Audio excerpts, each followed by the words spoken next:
High, কেমন আছো তোমরা সবাই? আমি শুভ্রা, ডিজিটাল ডায়েরিতে তোমাদের সবাইকে ওয়েলকাম। বেশ কয়েক মাস আগে আমাদের অ্যাপার্টমেন্টের আমরা 4 বাঙালি বন্ধু পটলাক করেছিলাম পুরো ফ্যামিলি নিয়ে একসাথে। আর পটলাক মানেই তো নিজেরা রান্না করে একসাথে খাওয়া দাওয়া, হইচই, গল্প গুজব। আমি রান্না করছি এইগুলো। গাজরের হালুয়া করছি। নন্দিনীর এই ঘিটা আমি দিয়ে দিয়েছি। ঘিয়ে এলাচ আর এই ফোড়ন দিয়েছি, লবঙ্গ ফোড়ন দিয়েছি। 2 কেজির ওপরে গাজরটা আর কি এই করেছি, ঘষে নিয়েছি। এবার এতটাই যে দেখো, এতটা একটা বাটি দিয়ে দিয়েছি, আর একটা বাটি এখনও আছে। এটা কমলে তবে এটা দিতে পারবো। এখন ভালো করে একটু ভাজছি। বেশ অনেকটা হয়ে গেছিলো, এখন আস্তে আস্তে কমছে। তাও দেখো পুরো এক কড়াই, আমার বড় কড়াইয়ের এক কড়াই, তাও কিছুটা কমে গেছে। নাড়াতে নাড়াতে কষ্ট করে নাড়াচ্ছি। দেখো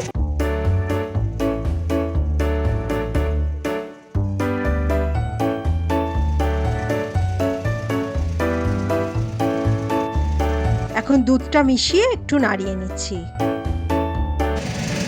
এই যে কাজুটা দিয়ে দিচ্ছি, কিশমিশটাও দিয়ে দিচ্ছি।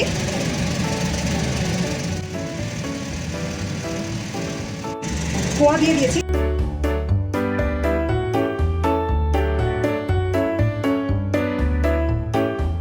আমুলের মিঠাই মেঘ দিচ্ছি। এখন একটা দিয়ে দিয়েছি, এখন আরেকটা দিচ্ছি।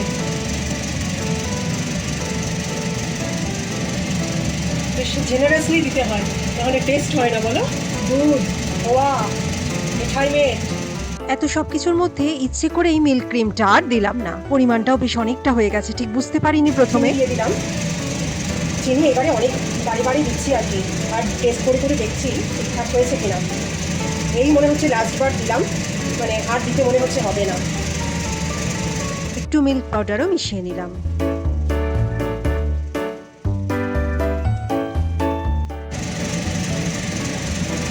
এবার মিশিয়ে নেবো ভালো করে।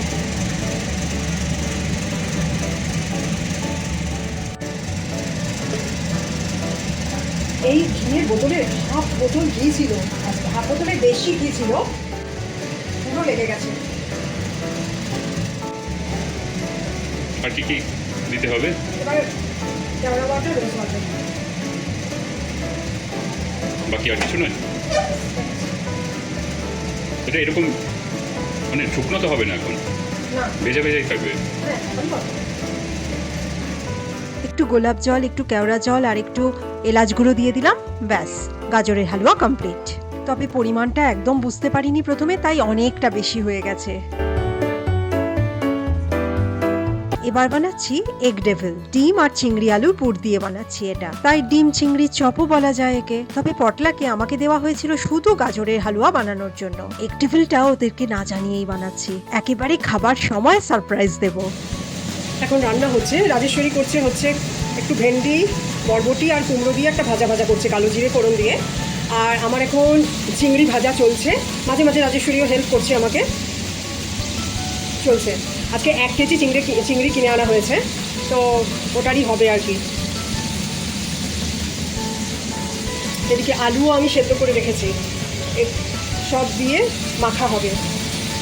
দেখা যাক কেমন হয়, আমি ফার্স্ট টাইম করছি আজকে। চিংড়ি মাছ ভাজা হয়ে গেছে, এখন ছোটো ছোটো করে কুচি করে কাটছি।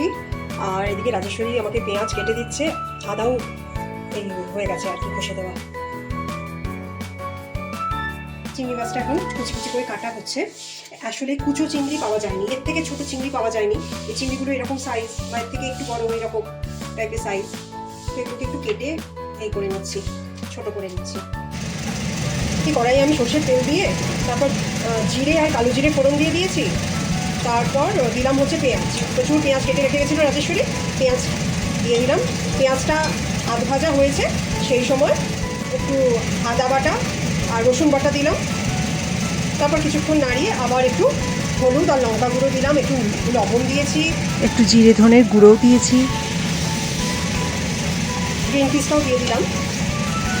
এবার একটু বাদাম দিয়ে দেবো, বাদামটা দিয়ে দিলাম। এবার একটু নাড়িয়ে আলু মিক্স করে নেব, চিংড়ি আলু সেদ্ধ করে মেখে ফেলে দিয়েছি। এবার চিংড়িগুলো ফেলছি।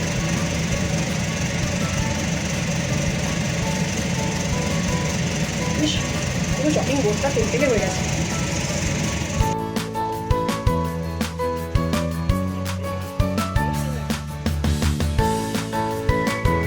এবার একটু ভাজা মশলার গুঁড়ো আর একটু গরম মশলার গুঁড়ো ছড়িয়ে দিলাম।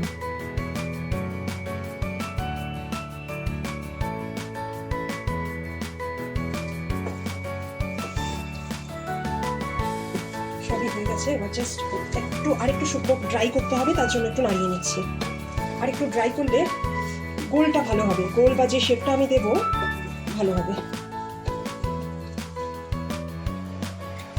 বেসনের সঙ্গে 3খানা ডিমও নিয়ে নিলাম, একটু সল্টও দিয়ে দেবো।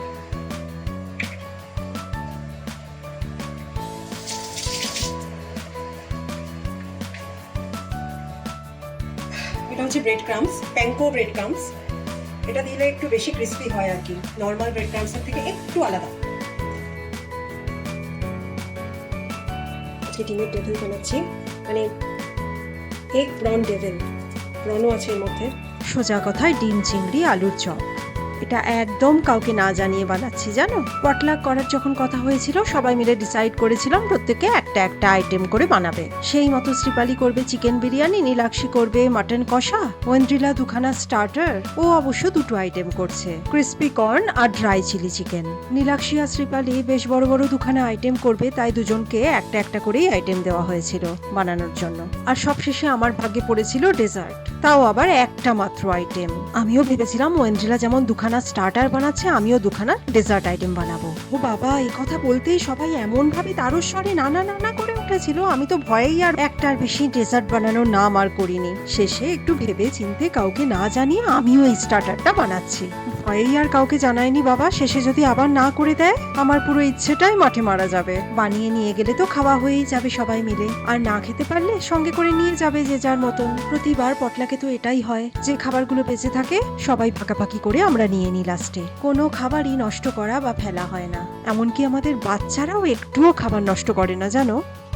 8খানা হলো, আর 4খানা বানাবো, হয়ে যাবে 12খানা। এরপর এগুলোকে ঘন্টাখানেক ফ্রিজে রেখে দিয়েছিলাম।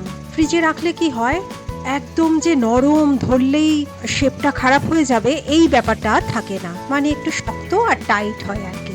ঘন্টাখানেক ফ্রিজে রাখার পর কড়াইয়ের ফুটন্ত তেলে ভাজতে শুরু করলাম। কড়াইটা একদম ছোট নিয়েছিলাম, তাই একটা একটা করে একদম ডোবা তেলে ভাজছি। দেখো দেখো, এই দেখো, এটা সবচেয়ে আগে হয়েছে, ঠান্ডা ধরতে পারবো।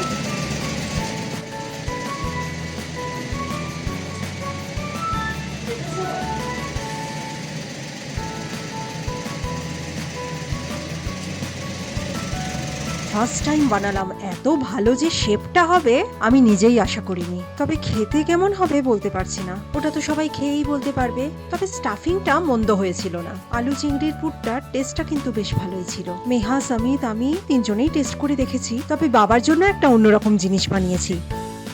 রেডি হয়ে গেছে আমার egg devil, egg prawn devil. গাজরের হালুয়াটাও ফ্রিজেই ছিল এতক্ষণ, এখন সবার জন্য বাটিতে বাটিতে সাজিয়ে নিচ্ছি। তবে যা বলছিলাম, বাবার তো চিংড়ি, আলু, ডিমের কুসুম এই সমস্ত কিছুই খাবার মানা, তাই বাবার জন্য বানিয়েছি একটু অন্যরকম করে একটা ডিমের টেবিল। ডিমের সাদা অংশটা আর একটা মিক্সড ভেজিটেবল যেটা বাড়িতেই বানানো ছিল, সেটা দিয়েই একটা ছোট সাইজের চপ বানিয়েছিলাম বাবার জন্য। এত বড় তো বাবা খেতে পারবে না, বাবা হালকা পাতলা ঘরের খাবার খেয়েই এখন বেশি আরাম পায়। খাবার তো অনেক রেস্ট্রিকশন, তাই বাইরের খাবার যদি কখনো খাওয়া হয় তবে সেটা হয় বাঙালি খাবার, না হয় সাউথ ইন্ডিয়ান ডিশ।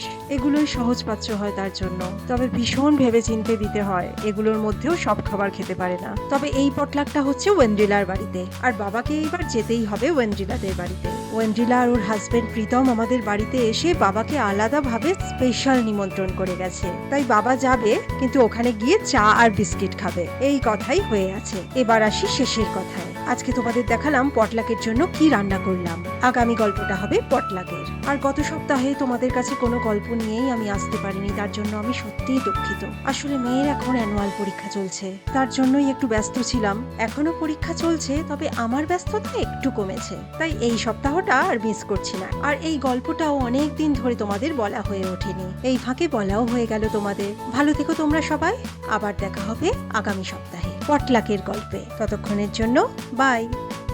আমি এটাকে লুকিয়ে লুকিয়ে করছি, কাউকে কিছু বলিনি, বললেই তো চিৎকার করবে, করবে না করবে না, তাই করবে।